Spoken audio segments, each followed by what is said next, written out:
પાયલ આટલું બધું શું ભેગું કર્યું છે તે? મેં છે ને આજે ભેળ બનાવવાની છે તો એના માટે અહીંયા બટેકાનો માવો મેં બનાવ્યો છે થોડો, અને આ ખજૂર અને આંબલીનું પાણી બનાવ્યું છે. બરાબર. બીજું બધું શું લીધું? આ બધું ભેળમાં જ નાખવાનું છે? આ બધું જ ભેળમાં નાખવાનું છે. ઓહો, ચણાની દાળ છે, સેવ છે, સિંગદાણા છે, મૂંગ દાળ બી એમ? હા, મૂંગ દાળ, આ ચેવડો, છે ચવાણું, પછી દાડમ છે. આ શું છે? સોસ છે? આ છે સોસ નથી, આ રેડ ચટણી છે. રેડ ચટણી છે, અને ગ્રીન ચટણી. ગ્રીન ચટણી છે, ટમાટા, ડુંગળી આ બધું જ છે એમ ને? હા. ઓહો, વેરી ગુડ. તો મજા આવી જશે આજ તો. સૌથી પહેલા આવી રીતે મમરા, પછી બટેકાનો માવો નાખીશ આની અંદર, થોડો હાથેથી સરખો કરી દઈશ, આવી રીતે ફેલાવી દઈશ.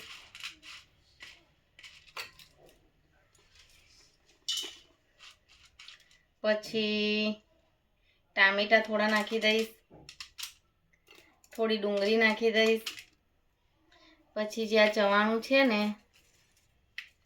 એ થોડું એડ કરી દઈશ આમાં, પછી દાડમ,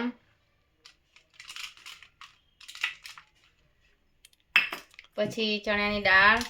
મતલબ ડ્રાય વસ્તુ પહેલા નાખી દેવાની અને ચટણી ગ્રીન ચટણી બધું લાસ્ટમાં એમ ને? નહીં, સેવ લાસ્ટમાં નાખીશ ને.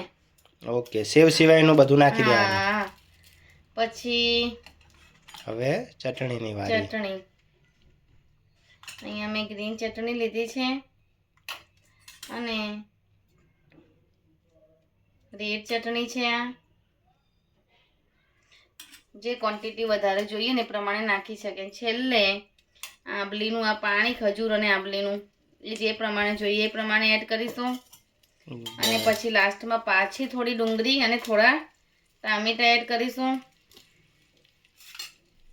અને પછી લાસ્ટમાં સેવ.